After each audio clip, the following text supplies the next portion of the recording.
हमारा हृदय हमारी मुट्ठी के आकार का मांसपेशियों से बना एक अंग है। ये एक पंप की तरह काम करता है। इस पंप से रक्त सारे शरीर में पहुंचता है और लौटकर वापस आता है। जाते समय ये ऑक्सीजन और अन्य पोषक तत्व लेकर जाता है और शरीर से वापस आते समय कार्बन डाइऑक्साइड लेकर वापस आता है। ये आने जाने का चक्कर चलाने के लिए ही ये पंप धक धक करता रहता है। हृदय के 4 हिस्से होते हैं, 2 दाएं और 2 बाएं, या 2 ऊपर और 2 नीचे। ऊपर वालों को कहते हैं एट्रियम और नीचे वालों को वेंट्रिकल।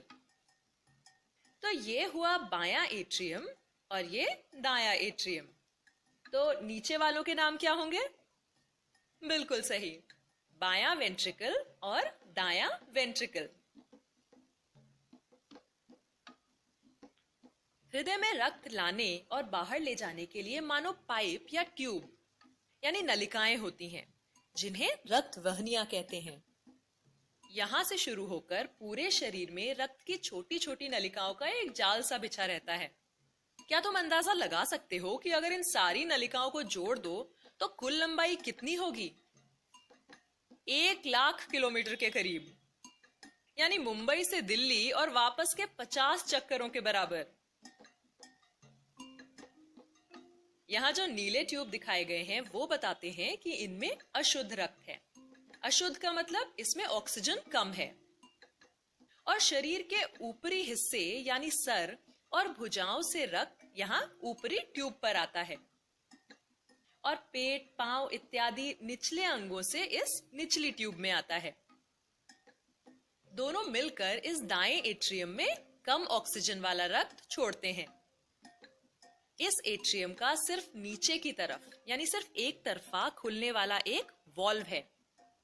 ऐसे और भी दरवाजे हैं, इन्हें वॉल्व कहते हैं। ये वॉल्व तभी खुलेगा जब नीचे वाला वेंट्रिकल फैलेगा।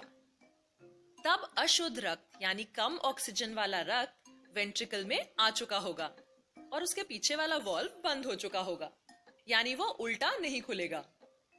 लेकिन वेंट्रिकल का ऊपर की तरफ खुलने वाला एक और दरवाजा है। जब ये वेंट्रिकल सिकुड़ेंगे तब जैसे एक पाउच को दबाने से अंदर का द्रव या पेस्ट बाहर निकलता है, वैसे ही यहाँ रक्त इन बाईं और दाईं ओर से नीली ट्यूब से बाहर चला जाएगा।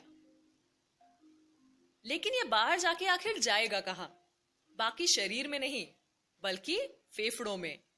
एक नीली नलिका दाएं फेफड़े में रक्त ले जाएगी और दूसरी बाएं फेफड़े में। फेफड़ों में छोटी छोटी नलिकाएं होती हैं, जहां इस अशुद्ध रक्त की मुलाकात ऑक्सीजन से भरपूर हवा से होगी। ये वो हवा है जो हम जब सांस लेते हैं तब अंदर आती है।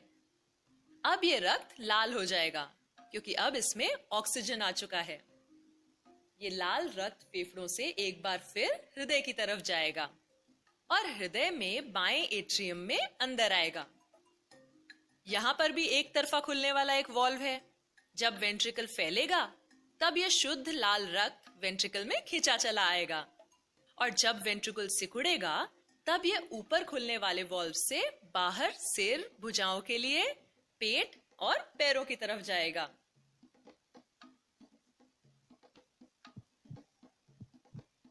हृदय का सिकुड़ना और सामान्य हो जाना एक धक धक यानी एक धड़कन बनाता है और ये धक धक चलती रहती है। रक्त शरीर भर में पहुंचता रहता है और लौटकर वापस आता रहता है। फेफड़ों में जाता है, शुद्ध होता है और फिर चल पड़ता है शरीर भर में ऑक्सीजन और पोषक तत्व पहुंचाने के लिए।